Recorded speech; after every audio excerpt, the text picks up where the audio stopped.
World নিউজে আপনাদের স্বাগত। আমি শুভ্র রয়েছি সঙ্গে। নজর রাখবো হেডলাইন্সের দিকে। ইরানে সেনা বাড়াচ্ছে আমেরিকা, পাল্টা হুঁশিয়ারি হিজবুল্লাহ। তেহরান আক্রান্ত হলে হামলা ওয়াশিংটনে, ট্রাম্পকে হুমকি তুরস্কেরও। ভারতের সঙ্গে ঐতিহাসিক বাণিজ্য চুক্তি, ইউরোপের করমুক্ত চুক্তি অবসান দীর্ঘ প্রতীক্ষার। ইউরোপকে হুঁশিয়ারি আমেরিকার, যুদ্ধে মদদ দেবার অভিযোগ ট্রাম্পের। চীনের সঙ্গে বাণিজ্য চুক্তির পথে ব্রিটেন, ছাড়া হচ্ছে আমেরিকার সঙ্গ। কাল বেজিংয়ে কিয়ের স্টারমার। চীন বিশ্বের বৃহত্তম অর্থনৈতিক দেশ, দাবি ব্রিটেনের প্রধানমন্ত্রীর। ভয়াবহ পরিস্থিতি কেনিয়ায়, 20 লক্ষ মানুষ চরম দুর্ভিক্ষের মুখে। 3 লক্ষ গবাদি পশুর মৃত্যু না খেতে পেয়ে। 6 মাস আর্থিক সাহায্য বন্ধ। ইথিওপিয়া সোমালিয়ার পথে আফ্রিকার আরও এক দেশ। আসছে বিস্তারিত খবরে। ইরানে সেনা বাড়াচ্ছে আমেরিকা, বিশ্বের বৃহত্তম আর্মাডা পাঠানো হয়েছে ইরানের উপকূলে। হিজবুল্লাহ প্রধান নাইম কাসেম জানিয়েছে, যদি ইরানের উপর হামলা হয় তাহলে ওয়াশিংটনের উপর পাল্টা হামলা হবে। আমেরিকা যদি ইরানের উপর হামলা চালায়, পাল্টা হামলা চালাবে হিজবুল্লাহ, বললেন হিজবুল্লাহ প্রধান নাইম কাসেম। তিনি বলেন, ইরানের সর্বোচ্চ নেতা আয়াতুল্লাহ খামেনেইর উপর কোনো হামলা হলে মার্কিন যুক্তরাষ্ট্রে পাল্টা হামলা চালাবে হিজবুল্লাহ গোষ্ঠী। হিজবুল্লাহ মনে করে আমেরিকার উপর হামলা চালানো উচিত। মার্কিন প্রেসিডেন্ট ডোনাল্ড ট্রাম্প বলেছেন, পৃথিবীর সবচেয়ে বড় আর্মাডা অর্থাৎ যুদ্ধজাহাজকে ইরান উপকূলে পাঠানো হয়েছে। ইরানকে সমুচিত শিক্ষা দেওয়া হবে। ইরান পাল্টা হুমকি দিয়ে বলেছে তারা তৈরি রয়েছে। ডোনাল্ড ট্রাম্প যেন ভুলে না যান, ইরানের সেনা তৈরি, প্রয়োজনে বড় যুদ্ধ হবে। কয়েকদিন ধরে শোনা যাচ্ছিল সংযুক্ত আরব আমির শাহীর সেনা বেস ব্যবহার করে হামলা চালাতে পারে আমেরিকা, কিন্তু আমির শাহী জানিয়েছে কোনোভাবেই তাদের সেনাঘাঁটি ব্যবহার করতে দেওয়া হবে না। একই সঙ্গে তুরস্ক বলেছে, ইরানে হামলা হলে পাল্টা হামলা হবে, কোনোভাবেই দখলদারি মেনে নেওয়া হবে না। ব্যুরো রিপোর্ট, কুবের কলম ডিজিটাল। গাজার শান্তি কমিটি নিয়ে হামাসের সঙ্গে বৈঠক করল তুরস্ক। মার্কিন প্রেসিডেন্ট ডোনাল্ড ট্রাম্পকে ব্রাজিলের প্রেসিডেন্ট লুলা ডি সিলভা প্রস্তাব দিয়েছেন, প্যালেস্তাইন প্রশাসনের কোনো প্রতিনিধিকে শান্তি কমিটিতে রাখা হোক। এরই মধ্যে গাজায় হামলা অব্যাহত রেখেছে ইসরায়েল।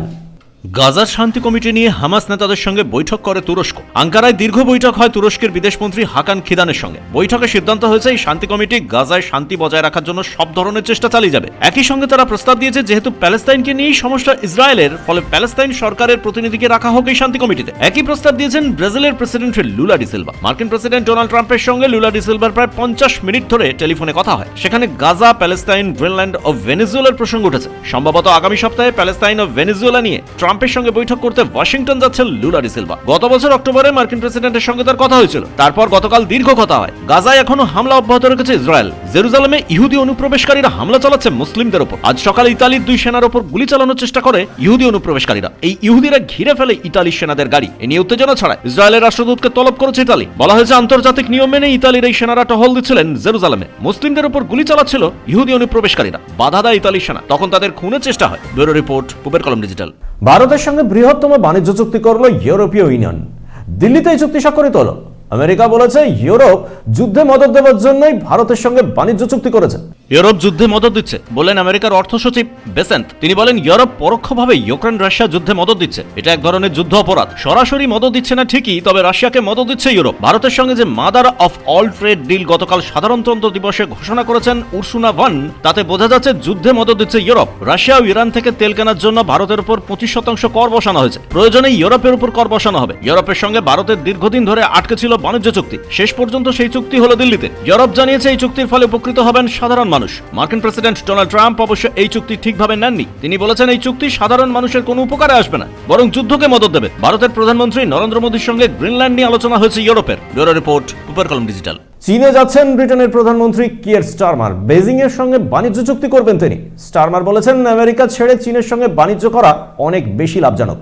আমেরিকার মিত্র দেশ বলে পরিচিত ব্রিটেন শেষ পর্যন্ত চুক্তি করতে চলেছে চীনের সঙ্গে। আগামীকাল ব্রিটেনের প্রধানমন্ত্রী কিয়ের স্টারমার যাচ্ছেন বেজিংয়ে। 2018 সালের পর এই প্রথম ইউরোপের কোনো প্রধানমন্ত্রী যাচ্ছেন বেজিং। ব্রিটেনের প্রশাসন জানিয়েছে, আমেরিকার সঙ্গে কোনো বাণিজ্য চুক্তি আর জারি না রেখে চীনের সঙ্গে চুক্তি হবে। চীনের বাজার এখন বিশ্বের সবচেয়ে শক্তিশালী বাজার। ব্রিটেনের জিনিসপত্র সহজেই কিনতে চান চীনের মানুষ। অযথা মার্কিন যুক্তরাষ্ট্রের উপর কোনো ভরসা না করে চীনের সঙ্গে বাণিজ্য চুক্তি করাই ভালো। চীন এখন বিশ্বের অর্থনৈতিকভাবে 1 নম্বরে রয়েছে। ব্রিটেনের প্রধানমন্ত্রী বলেছেন, কর ছাড়া যদি বাণিজ্য চুক্তি হয় তাহলে দুই দেশের পক্ষেই অত্যন্ত মঙ্গলজনক। মার্কিন প্রেসিডেন্ট ডোনাল্ড ট্রাম্প অবশ্য এ নিয়ে কোনো উত্তর দেননি। তবে ইউরোপ চাইছে চীনের সঙ্গে বাণিজ্য চুক্তি করতে। ব্রিটেনের প্রধানমন্ত্রী বলেন, আমরা মনে করি ইউরোপ ও এশিয়ার দেশগুলো এখন একত্রিত হয়ে সব ধরনের চুক্তি করা প্রয়োজন। এখন প্রশ্ন হচ্ছে, কেন ইউরোপ আমেরিকার হাত ছেড়ে চীনের সঙ্গে বাণিজ্য চুক্তি করতে চলেছে? সি জিনপিং বলেছেন, আমরা মনে করি ইউরোপের সঙ্গে চুক্তির ফলে অর্থনীতি আরো দৃঢ় হবে। ইউরোপ প্রয়োজনে তেল কিনতে পারবে রাশিয়া থেকেও। মার্কিন প্রেসিডেন্ট ডোনাল্ড ট্রাম্প ঘন ঘন যে হুমকি দিচ্ছেন, তার প্রতিবাদে পাল্টা চাপে রাখা যাবে আমেরিকাকে। একসময় চীনের দ্রব্য বিপ্লব অর্জন করেছিল ইউরোপ ও ভারত, এখন তারাই চীনের সঙ্গে চুক্তি করতে চাইছে। গতকাল চীনের বাণিজ্য মন্ত্রী বলেছিলেন, ভারতের সঙ্গে আমাদের কোনো শত্রুতা নেই, বরং ভারত মিত্র দেশ, তাদের সঙ্গে বাণিজ্য চুক্তি করলে বেজিং ও দিল্লি লাভবান হবে। ব্যুরো রিপোর্ট, পুবের কলম ডিজিটাল।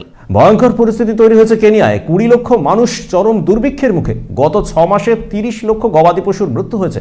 শিশু খাদ্যও টান ধরেছে, ফলে মৃত্যুমুখে ঢলে পড়তে পারে বহু শিশু।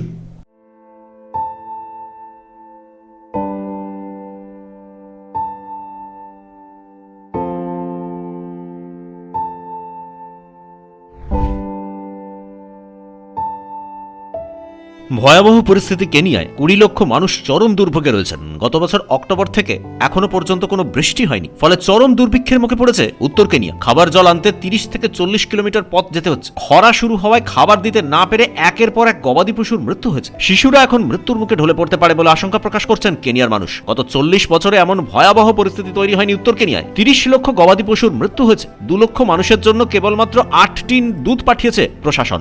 ওয়ার্ল্ড ফুড প্রোগ্রাম জানিয়েছে, পশ্চিমের দেশগুলো গত 6 মাস ধরে কোনো আর্থিক সাহায্য পাঠায়নি কেনিয়ায়, ফলে ভয়ঙ্কর পরিস্থিতি তৈরি হয়েছে। একমাত্র রেড ক্রস জলের ট্রাক, খাবার আর আর্থিক সাহায্য করছে। কেনিয়ার জাতীয় বিপর্যয় মোকাবিলা দপ্তর জানিয়েছে, 9টা কাউন্টির অবস্থা ভয়াবহ। কেনিয়ার মতোই সোমালিয়া ও ইথিওপিয়ায় খরা শুরু হয়েছে। সরকার কোনো সাহায্য করছে না উত্তর কেনিয়ার সাধারণ মানুষকে। যদি এই অবস্থা চলতে থাকে তাহলে ভয়ঙ্কর পরিস্থিতি তৈরি হবে উত্তর কেনিয়ায়। ব্যুরো রিপোর্ট, পুবের কলম ডিজিটাল।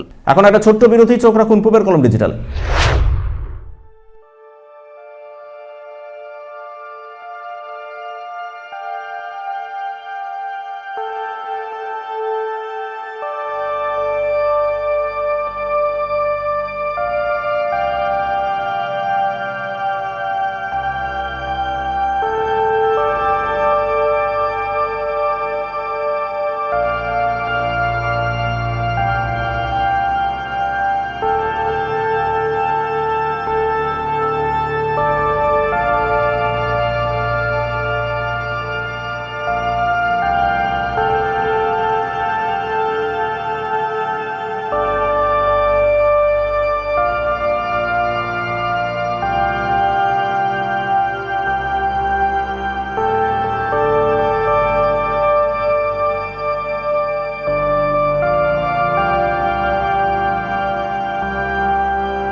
ফিরে এলাম বিরতির পর। জাপান লক্ষ্য করে অত্যাধুনিক ব্যালিস্টিক মিসাইল ছুড়ল উত্তর কোরিয়া। ফের 2টো ব্যালিস্টিক মিসাইল ছোড়া হয়।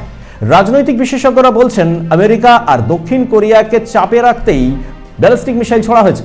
ওয়ার্ল্ড নিউজ আজ এ পর্যন্তই। চোখ রাখুন পুবের কলম ডিজিটালে। আমাদের চ্যানেল সাবস্ক্রাইব করুন, অবশ্যই বেল আইকন প্রেস করতে ভুলবেন না।